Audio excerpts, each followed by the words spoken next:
Ladies and gentlemen, welcome back. Je m'appelle Aimé Premier, je suis consultant en innovation et en stratégie d'affaires et dans mes temps libres, je fais de la motivation pour entrepreneurs.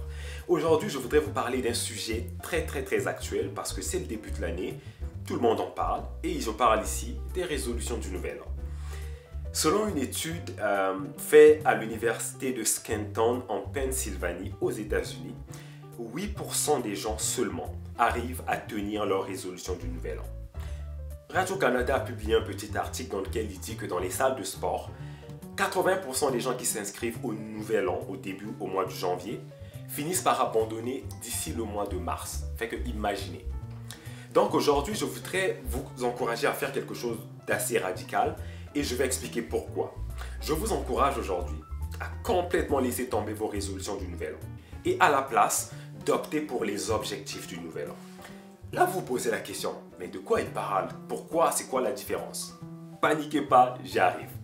La différence entre les résolutions du nouvel an et les objectifs, c'est que les résolutions, ce sont des souhaits. À la base, c'est ça.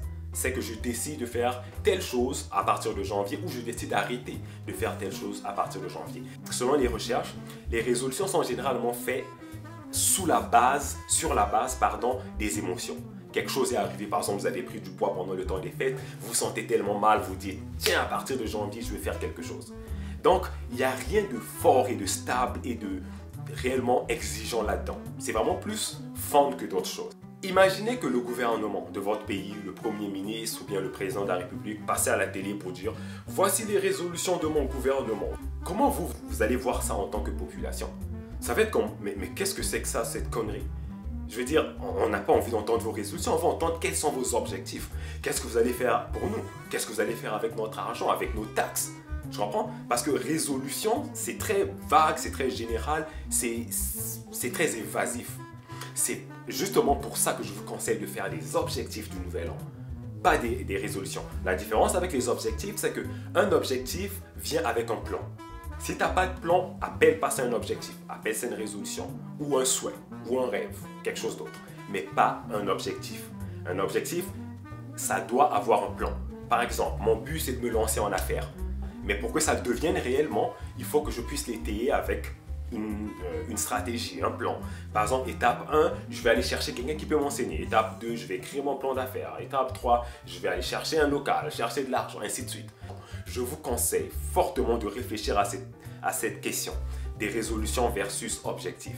Moi, personnellement, j'en ai fait dans le passé, ça n'a absolument rien donné. C'était super beau d'en parler, c'était super beau même de l'écrire sur papier, mais parce qu'il n'y avait pas de plan en arrière, j'ai finalement fini par jamais les réaliser.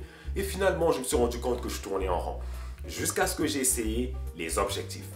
Il faut aussi souligner que les objectifs sont souvent faits sur la base de la rationalité.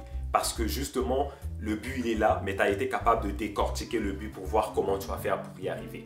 Donc, c'est quelque chose de beaucoup plus fiable et en plus, un but ne peut qu'être écrit. Parce que ça ne se peut pas que tu mémorises 25 étapes pour atteindre un but juste dans ta tête.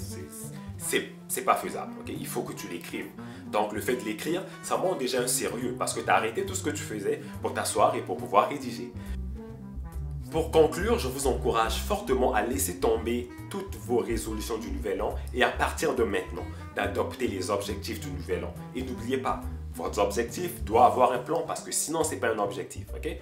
Si vous avez un avis différent, si vous avez eu une expérience différente, vous avez lu quelque chose de différent, ça serait vraiment intéressant que vous le partagez avec moi et avec toutes les autres personnes en dessous de cette vidéo. Donc, descendez, donnez un like, laissez vos commentaires, partagez la vidéo avec vos amis et vos proches. Et d'ici là, portez-vous bien, bon succès dans tout ce que vous allez faire et surtout dans vos objectifs de cette année 2018.